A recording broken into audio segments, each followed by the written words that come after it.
Hello, hello, everyone. Well, it is always fun to join everybody live. I am Deb Krier, the co host of Cancer and Comedy, where our mission is to heal cancer impacted people through hope and humor, something we like to call turning the grim into a grin. Well, today we're going to be talking just with each other. That's always fun to kind of have a chat. And I'm going to be talking to Brad about some recent things that he has been working on. And we're going to have a great discussion. So please join me in welcoming the host of our Cancer and Comedy podcast, Dr. Brad Miller. Hey, Deb. Great to be with you with our lifter uppers here. We are going live today, and we'll be sharing this in all the regular podcast outlets as well. But we let to go live once in a while just to connect up with our lifter uppers and with one another, and to share a little bit of what's going on with us. And we're all about helping people to cope with cancer and other bad things in life with hope. Mhm. And we like to call it turning the grim of life into the grin, which is a fulfilled life and where you're not done living yet. And no matter what the situation is, and we just like to do that, to offer a little different perspective on things. Sometimes I like to use the Bible verse from Proverbs 17 that says, "A cheerful heart is good medicine." And I just think that's what we like to try to offer people who are going through some tough times, some cheerful approach to things. And so our website is cancerandcomedy.com. We'd love for people to go there and follow us and be part of the community that we're building here. And certainly go to your website, try not to die.live, and to be a part of that as well.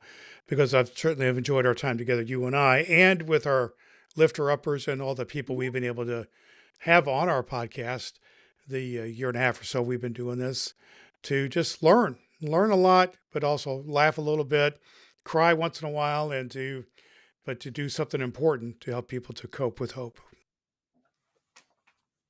I love it. I love it. Well, as we know, the podcast is called Cancer and Comedy. And what many people who are our lifter uppers don't know is that Dr. Brad is a budding comedian. Actually, he is a comedian. He has performed several times. And one of the places he has performed twice at is Podfest.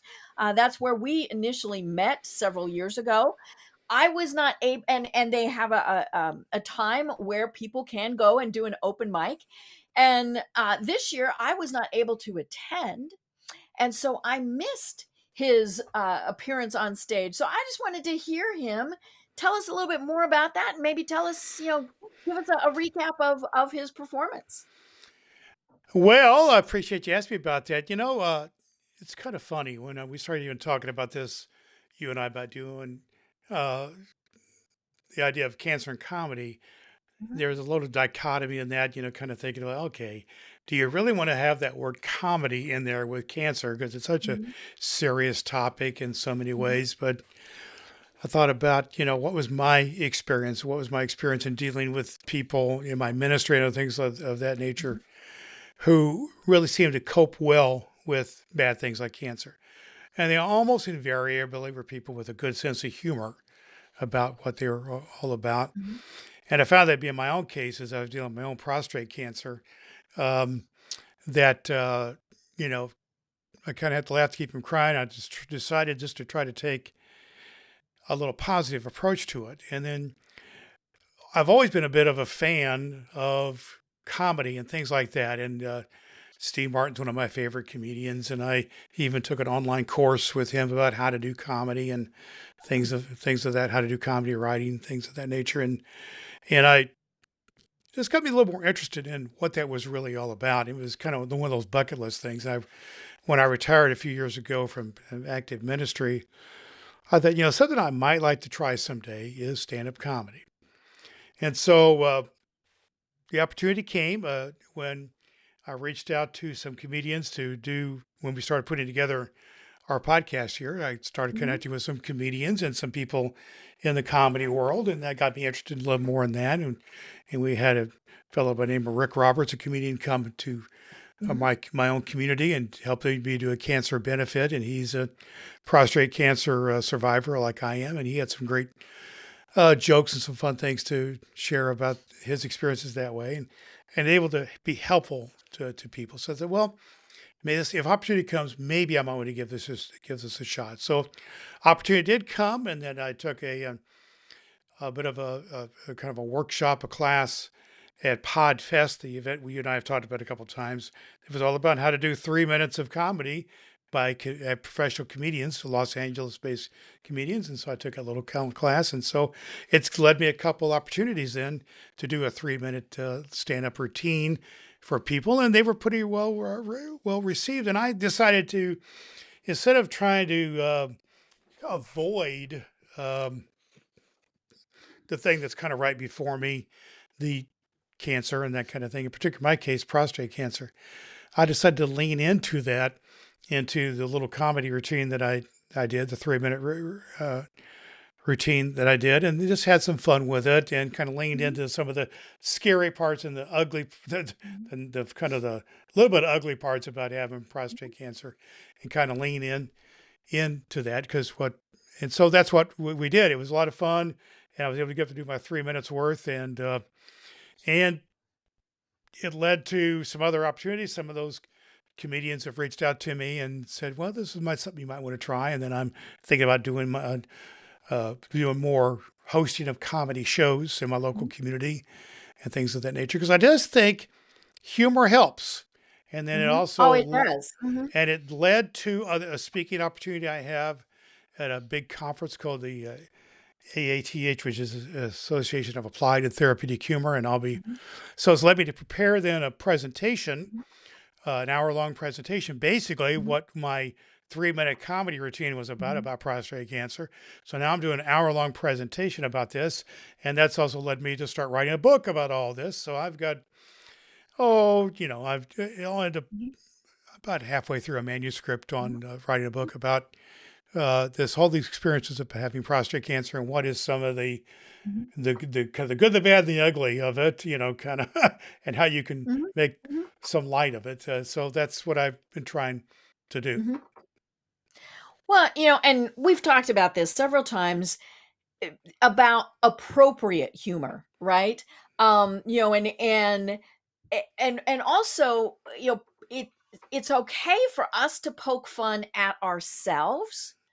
But if somebody pokes fun at somebody else, like a comedian who is saying, well, that person is so fat, it doesn't always Right. go over well, right? And so it's very interesting that it's okay to poke fun at ourselves, and you and I have both had some things between prostate cancer for you and breast cancer for me.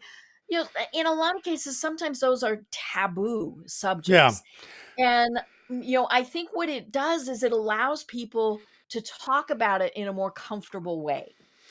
Well, I'll give you an example that, I think it can break down a few barriers in there for, Mhm. Mhm. just to be frank about it. When you're talking about prostate cancer, you're talking about some things that are really intimate. You're talking about Mhm. incontinence and impotence, and you're Right. talking about other things of that nature, which are Mhm. pretty difficult. So one of the, things, and if I poke it at myself, then maybe help people can get through to them. I said, Mhm. what are the three scariest words that are known to about every man, and they are digital rectal exam, which is what you got to have, Yep. which is what you got to have when you're dealing with your Mhm. prostate cancer. And so it may not be the most uncomfortable test you can have, but it's right up there. So, Mhm. these are some of the things I dealt with a little bit, the idea about that. And we talked about Mhm. uh, the ways that where you think about humor, Deb, some of the areas that are most prevalent in humor, kind of types of humor, are, Mhm. the things I'm dealing with are bathroom humor, Mhm. incontinence, Mhm. and Mhm. impotence has a lot to do with sexuality. So sex is Mhm. often a topic of Mhm. humor. You also deal with, I believe, you also deal with, and I think this is a common thing with all types of cancer. I call it Mhm. insolence, which is where I Mhm. got kind of mad about the deal. And, one area of humor is just kind of being, diffusing anger, diffusing, Mhm. being mad. And I think those are some areas that come Mhm. into to play here. Just like I talked about in my little routine about how that I won the prize of, the when you get diagnosed with cancer, you get the prize in this case of an early excruciating death, or you get radiation in your gonads, or Mhm. they get to cut out a walnut shape, a walnut size tumor from Mhm. from your testicles, and that's Mhm. area which so it's like Right. you're the big winner, Mhm. and Mhm. Yeah, so ding, ding, that's ding. yeah, so that's kind of there are some of the things that I talked about in Mhm. there, and I talked about I suddenly became the prostate cancer poster boy, which is Mhm. no big deal because Mhm. really all these bunch of old guys who sit around, you yell at the Make a Wish kids to get off our lawn, so we're just so. So Mhm. these are some of the things I talked about in my little Mhm. routine there, Mhm. but it led me to really kind of discern, think it through here a little bit, and Mhm. what it really means to this. And I came down to four things that I call them the four eyes that Mhm. I think uh, were meaningful to me, Mhm. and that I think were meaningful to people. And even though I kind of couch it in the framework of prostate cancer, I think it's applicable to anybody with any kind Mhm. of a cancer or any other bad thing happened to you. And I'll Mhm. just lay them out there for you because this is Mhm. what it's kind of funny how, the comedy thing led to a program, the program's leading to a book. And I'm really Mhm. thinking it through here Mhm. about how I can help people. And Mhm. so I call them the four eyes because they focus on me. The Mhm. first eye in this whole thing is insanity. It's kind of like Mhm. when you first get diagnosed with cancer or anything like that, it's confusing. I was Mhm. like Cleopatra, the queen of denial, Mhm. Mhm. because I was, unable to deal with it. It's confusing. It was a state of dizziness. And there's Mhm. a feeling there that I think made me feel a little bit insane, like I was Mhm. losing my mind here. Right.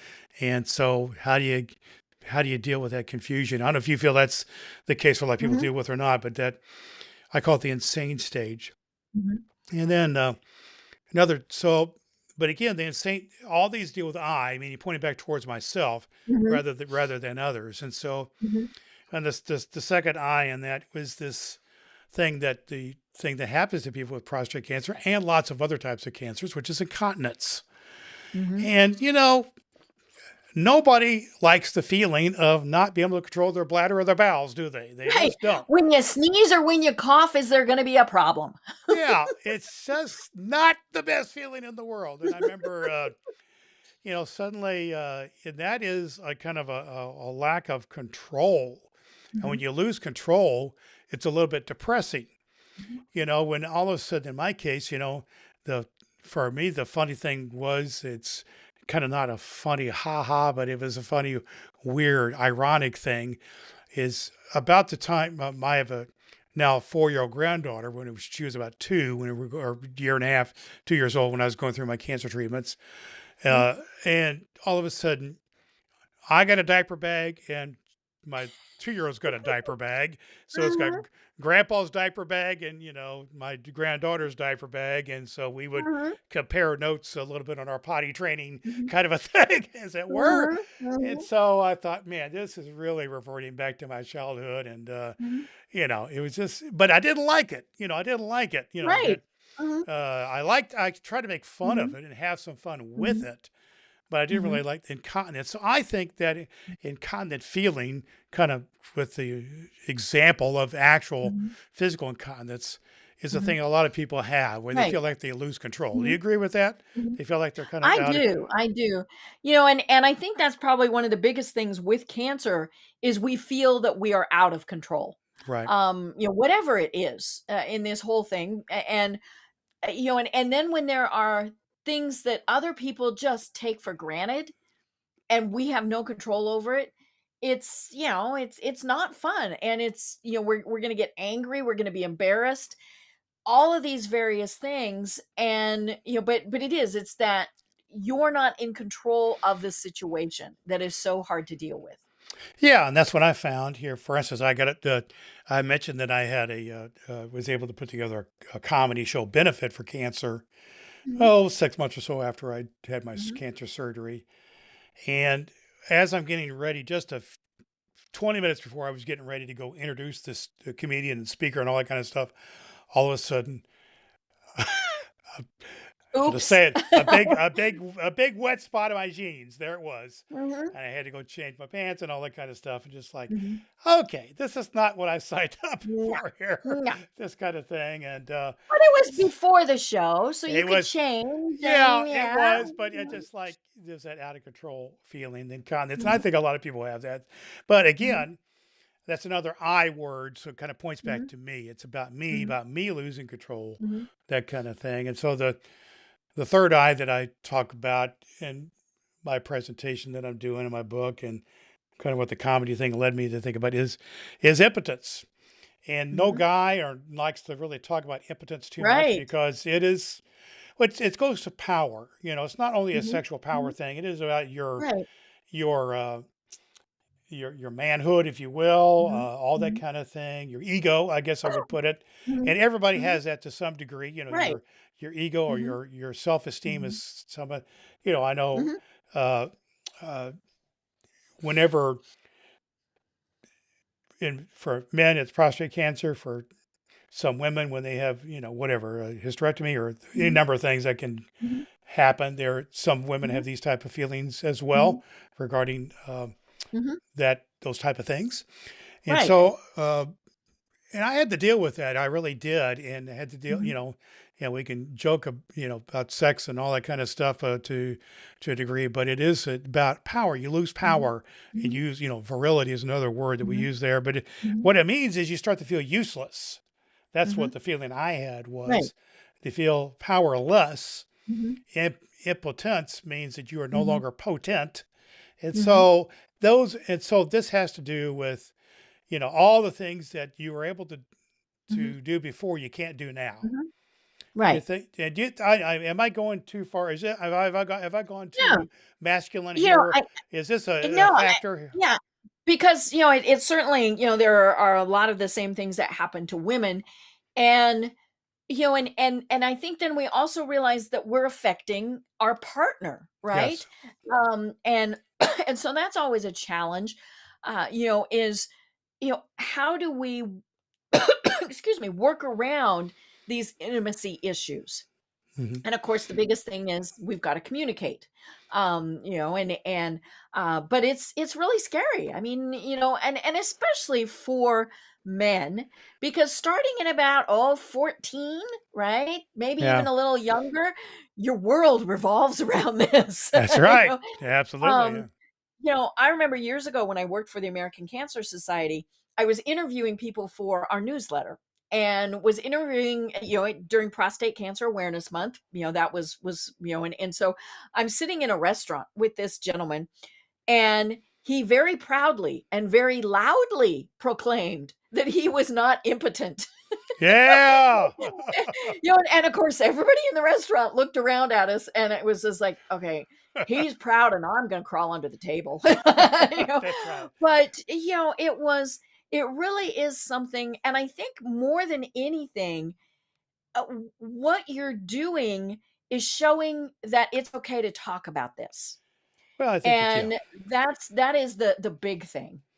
And it needs to be talked about. It needs to be talked about in a Mhm. way that is funny but serious at the same time. Right, right. Like Hmm. in impotence, there are things that they can do for it now, but they are extraordinary measures compared to what Right. you used to be able to do. And I won't Hmm. get into great gory details, but some of Hmm. them involve literal injections, Mhm, right, and we all physical. see lots of commercials on late night TV. Yeah, and not just the pills now, but I'm talking about Mhm, literal, mhm, stick a mhm, needle in your right, penis Right. is what it's Mhm. about.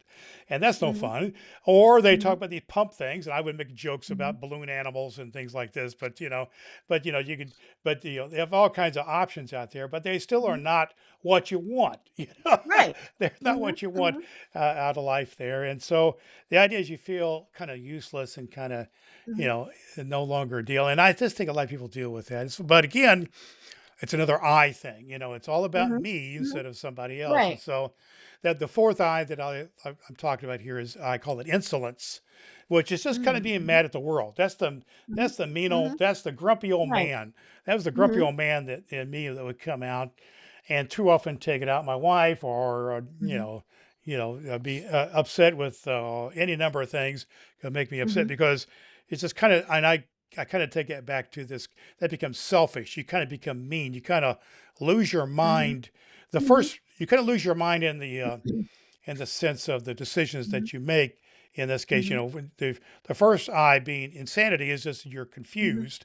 This Right. with the insolence part is when you are just kind of mad about it's a Mhm. pity party Right. about me. Mhm. Mhm.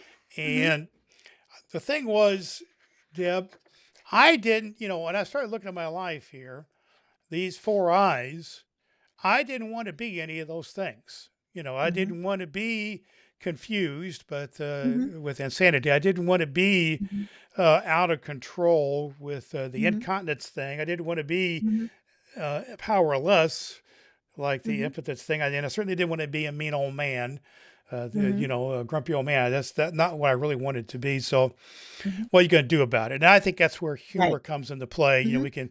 One of the Mhm. things we can look at some of these things that happen to us kind of ironically, but then what do we do about them in a Mhm. positive way? And that's what Mhm.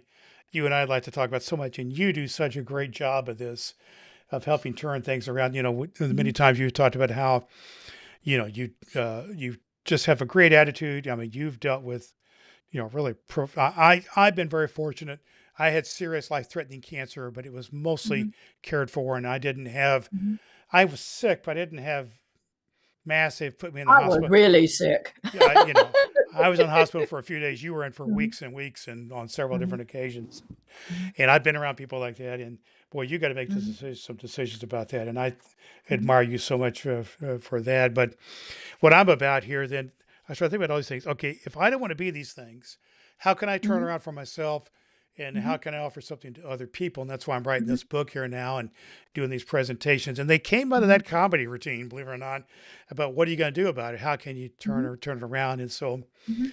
I just decided to do a few Mhm. things to kind of respond to those four eyes, which are kind of Mhm. devoted towards me, and how can I turn Mhm. around something I can do that's really outward looking, no Mhm. longer, eye centered, but outward looking. And so what I did and what I kind of did for myself, and really us doing the cancer and comedy podcast and getting together, you and I, to do this and share with our lifter uppers is a big part of this. I call it the ACTS Pact, ACTS Pact, and the, it's an acronym. The letter A in in this is to take action. So I felt like taking Mhm. action was kind of a response to the whole insanity thing. Mhm. You just got to Right. do. You got to take some. You got to get out Mhm. of bed. You got to Mhm. get. You got to do whatever it is. You got to take one foot in front of the other, or do something action to respond to that. And this is kind of a physical Mhm. thing. I Mhm. think people need to physically get off their rear end and start doing it. Because Right. what do you do if you're out of balance? You do not want to stay. And maybe you've seen this and around people in your life. A person who's out of balance, you do not want them to be standing still because they will wobble. They will wobble. Right. Mhm. You need one of the best things you can do if you're starting to lose your balance is to keep moving. It's like a bicycle. Right. You Mhm. can't balance a Mhm. bicycle if it's on its own. You got to be Mhm. moving. And Mhm. so, if you want to, the insanity mean if your life's kind of out of whack, out of balance, then you got to get going.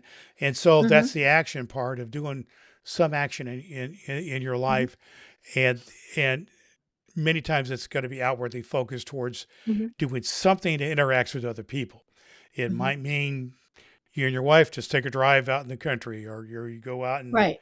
and you go to church, or you go visit the grandkids, or any number of things where you can Mhm, start to get out of your funk, and we mhm. can all Right. get get there. Do you think it's a valid point Yeah, to it take action? does. Because I think what you wanna do is you wanna curl up and just, be in that little fetal position and not deal with the world. And, that's normal, and I think people need to recognize that and give themselves the time to do that. And but then, get out of that pity party. And I think it comes back to that control thing, right? Whatever we can do to make ourselves feel normal again, or that life is normal again, then we need to get out and do that. And maybe that's going to the grocery store. I mean, all of those things that you listed, just get out and do. Or, maybe you're not able to get out and do, okay, you know, e- get on a phone call with somebody, Yeah, text them, do whatever so that you can kind of get out of that funk. Because I think when we're alone and trying to deal with it, that's when those little gremlins are going in our head. absolutely. And that kind of led me to the next step in the ACTS process, ACT. The C stands for connection. And I Hmm. believe there's kind of two levels of connection in my mind. What for me, one of them is connecting to something greater than self, which is a spiritual element or an emotional element of this type of thing. And another part of the connection is connecting with other people. And so that is connecting with like-minded people. It might be family or friends. Hmm. It might be a Hmm. support group. It might be being part of our cancer and comedy community. But get connected with others, and I Hmm. believe you also get connected with a higher Hmm. power. That's when I Right. started to get more back into Bible study and things Hmm. of that nature for me, which are helpful Hmm. to me, and spiritual practices, things like that, Hmm. whether it be journaling or prayer or Hmm. whatever it would be. But it's a connecting, and that to me kind of responds to that whole thing about incontinence, which is kind of, Hmm. losing control. Hmm. And so that connecting thing was response to that. It taking some control of my Hmm. life back, Right. control of things that I have some control over. Hmm. I can reach out to people, and or can let them respond to me and Hmm. develop friendships and relationships. You and Hmm. I kind of started that way. We both Hmm. reached out to one another and said, there's some like-mindedness here Hmm. that can be helpful to others. How important do you think is C, the connect, is an important Oh, thing? definitely. I talk about the fact that we have to have our tribe around us. And, it's so important that we're out there and we're talking with people, and it might be people that we never really connected with before. I think it is important not to get in the "oh pity me, oh woe is me" groups, Hmm. Yeah, and just spiral down that way. right. But and we all have friends like that, right? Or the people who, they're gonna, well, I know so and so had that type of cancer, and oh, they died. You know? And it's like, oh, Yeah. okay, that was not helpful. Um, but yeah, how can we connect with people? And we're gonna connect with them and that's the nice thing about technology, right? I mean, you're in Indianapolis, I'm in Atlanta, and we connect with people around the world. Yeah. So, how can we do that? And, I think the other thing is when we connect with them and we share what's going on, they might have some pretty good suggestions about things that we can be, doing differently. The hey, have you tried this type of things? Might or might not work. But I always think people mean well. Some of their suggestions I think are a little different. But I always know that they mean well. And so I thank them for that. But yeah, it's about making those connections and getting that support from people. And I think it's so important. And you got Mhm. to, that helps you build some energy Mhm. back up too. And Mhm. I just think that's important Right. to do that. Then that's taking control Mhm. of some things that are Mhm. uncontrollable. So Mhm. the T in my word, acts, ACTS, the T is to think strategically and Mhm. to use your mind. This is the cognitive Right. piece of it. And to the strategic thinking has to do with how you kind of reclaim your power. You know, Mhm.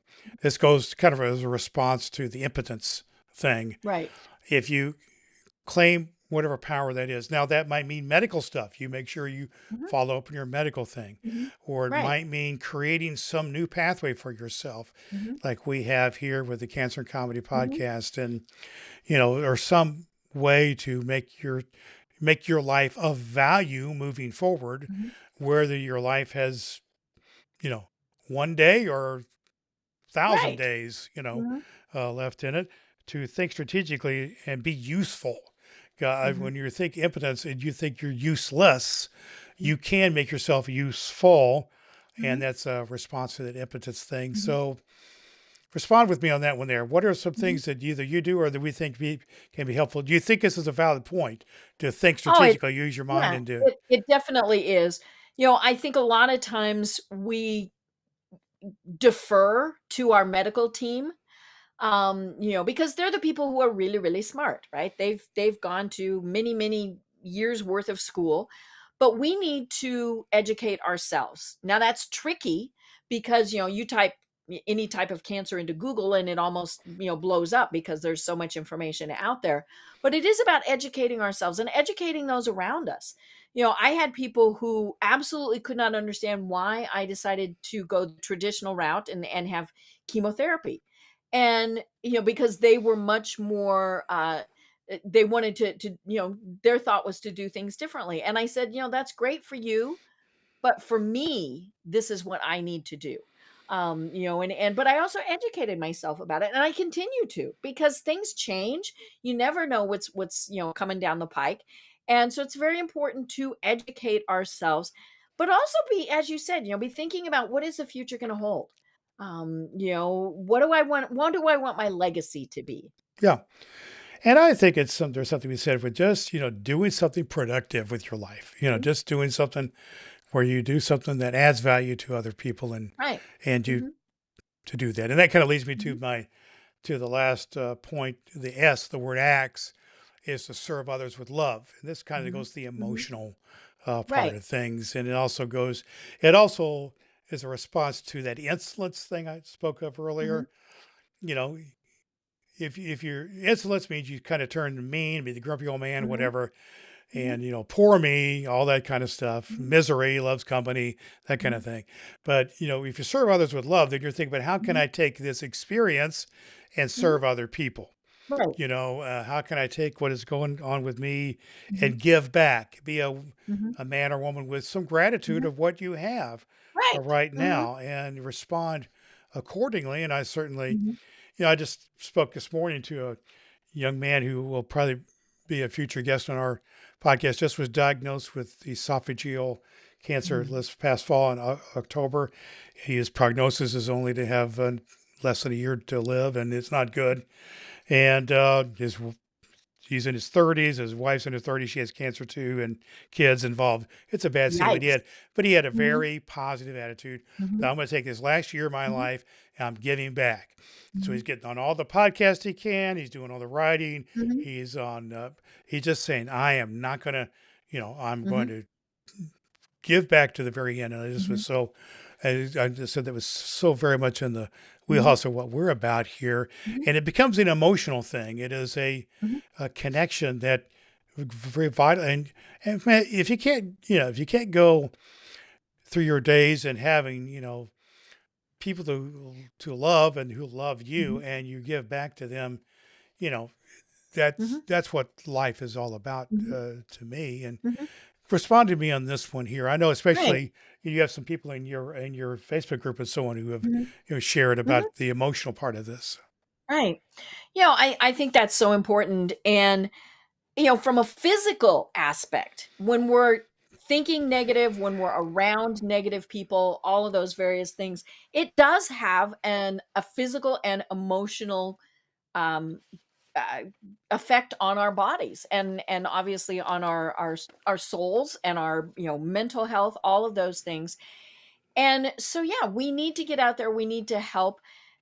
uh, it's like I was saying earlier, just the fact that you are talking about this and kind of normalizing it allows other men to think, I can talk about this too. Yeah. Because many times they won't even talk to their doctors about Yeah. it.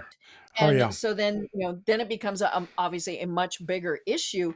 But yeah, we just need to say, hey, it's okay. It's okay to talk about things like this, and to be kind of that starter of, making it a normal thing that people can talk about.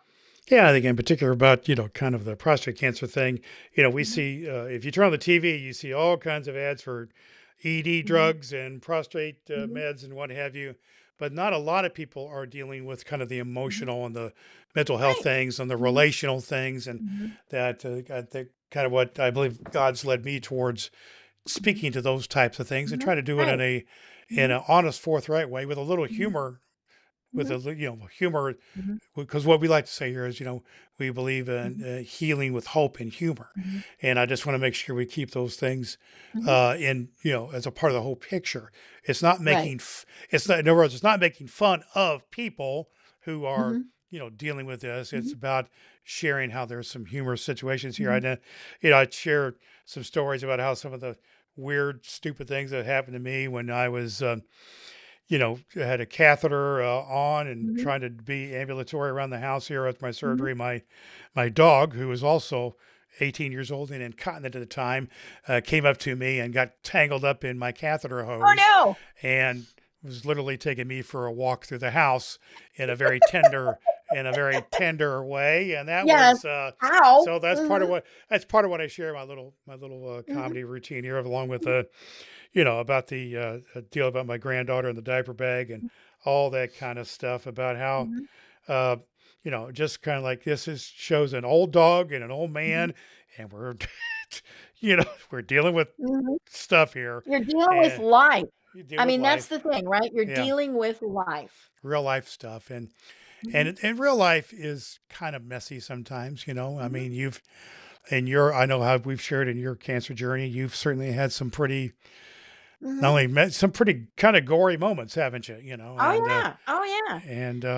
And And yeah, you just but it's funny, every time I start thinking, then I will see someone who has something worse. yeah, I follow a gentleman on Facebook who is going through radiation treatment right now, and I did radiation. You do, and for me, being still for that period of time was a challenge. I It can was 5 imagine. minutes. It was like 5 minutes, but of course it seemed like a very long time.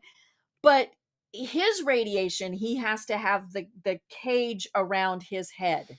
Oh my The k gosh. and Oh, I couldn't do that. I mean, you'd have to sedate me every time. I mean, that would just not be.